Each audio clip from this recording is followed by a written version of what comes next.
De volta com o Metrópole Debate, mais perguntas dos nossos telespectadores. O Juscelino Carlos está em Maracanaú e diz o seguinte, professor Paulo Bacelar, sobre a aposentadoria especial de vigilante.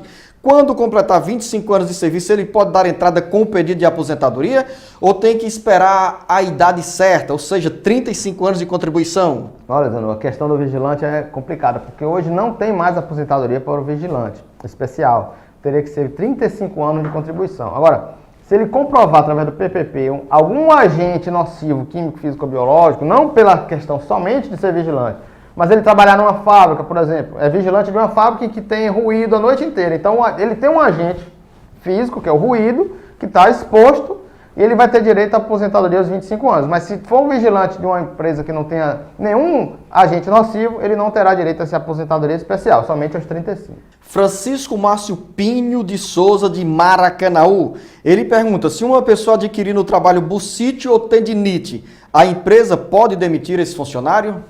Pode demitir. Agora, se ele tiver um benefício previdenciário de auxílio-doença acidentário, no retorno desse benefício, somente após o retorno do benefício, é que ele tem estabilidade durante um ano para a empresa não demiti-lo. Então, se a empresa demitir antes dele pedir um benefício, ela tem direito e ele poderá ser demitido. O Antônio Vitor Gomes Germano, de Maracanaú, disse que quando era criança levou uma pancada na cabeça. Agora o médico disse que ele não pode trabalhar nem levantar peso. Nesse caso, o Antônio tem direito a receber algum tipo de benefício? É o auxílio-doença, ele pode pedir pelo telefone 135. Mas isso se tiver carteira assinada, professor Paulo Bacelar? Se ele estiver contribuindo, né? Se ele estiver contribuindo com pelo menos 12 meses, ele terá direito ao auxílio-doença. Caso contrário, se enquadraria no perfil de quem tem direito a benefício do LOAS? Aí eu acho muito difícil, porque teria uma incapacidade muito grande, né? Muito extensa, pelo menos com 2 anos de invalidez comprovada, que o médico vai ver que até 2 anos ele não se recupera, aí ele poderá ter direito ao LOAS. Mais audiência da TV Metrópole em Maracanaú. Agora a pergunta da dona Maria de Fátima Ferreira dos Santos. Ela tem 62 anos de idade, passou mais de 5 anos recebendo o benefício e esse benefício foi suspenso. Alguns anos depois ela pediu a aposentadoria e o pedido foi negado. O que ela precisa fazer para conseguir a aposentadoria? O que é que pode ter acontecido aqui com a dona Maria de Fátima? Que esse benefício foi constatado uma irregularidade e que ele não foi cessado ainda, somente está suspenso. Então, enquanto esse benefício está suspenso, ela não vai poder ter direito a outro benefício. Mas o setor de manutenção do benefício, ele já me informou que a pessoa tem que ir na agência onde está mantido o benefício dele, está suspenso, e pedir a cessação do benefício. Ela precisa cessar esse benefício para que ela possa ter direito a outro. João Rodrigues da Silva, de Maracanaú, se acidentou no trabalho e está recebendo auxílio-doença e pergunta como ele pode fazer para se aposentar. Vai pedir primeiro o auxílio-doença, pelo telefone 135. Já fez, né? Que está recebendo auxílio-doença. Já está recebendo. Então, na próxima perícia, porque o auxílio-doença ele tem perícias constantes, né? Ele vai ser sempre agendado a nova perícia antes do término de cada período. Aí o médico ele pode analisar os laudos, os exames, para que ele tenha a convicção de que ele está inválido permanentemente. Professor Paulo Bacelar, dona Maria Lúcia Ferreira Amaral, de Maranguape, diz que tem problemas de pele, diabetes, entre outros. Ela deu entrada com pedido de aposentadoria 2 vezes e esse pedido foi negado. O que deve fazer para garantir a aposentadoria?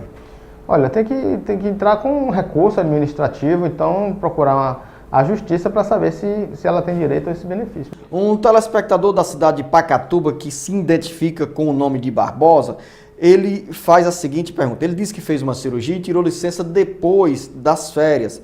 E pergunta, essa pessoa perde as férias deste ano?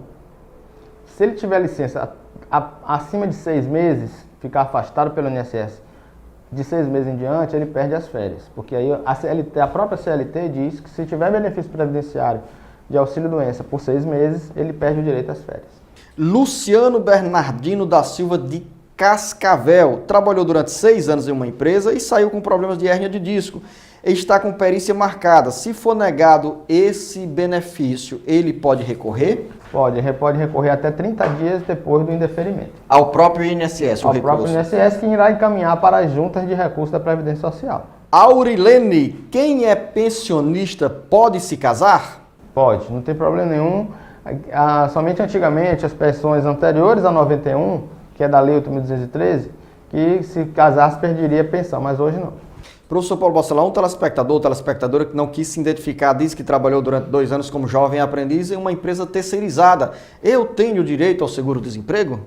Tem, o aprendiz, ele é um empregado normal, só que ele é aluno aprendiz, ele tem um contrato diferenciado, trabalha até 2 anos, né, no mínimo, e ele pode receber sim um seguro-desemprego.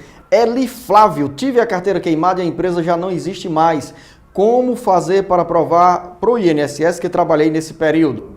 Se ele não tem se ele tinha a carteira e está no sistema do INSS já, ele não precisa apresentar nada. Só precisa apresentar alguma coisa se não tiver no sistema do INSS. A empresa na época não informou para a Previdência.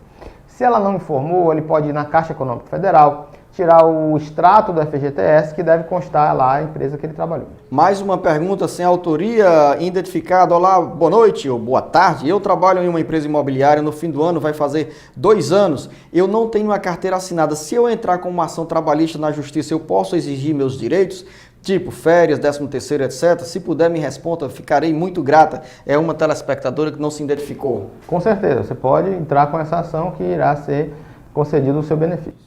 E o Zanilde Galdino da Silva, eu trabalho desde 1997 e quando completou 5 anos comecei a receber o PASEP, mas no ano passado eu não recebi. Eles me falaram que talvez eu recebia junto com o deste ano, então eu pergunto, se eu não receber, o que devo fazer? Olha, precisa ir, se é PASEP, né, servidora pública, ela precisa ir no Banco do Brasil e ver por que não recebeu, saber orientações do próprio banco.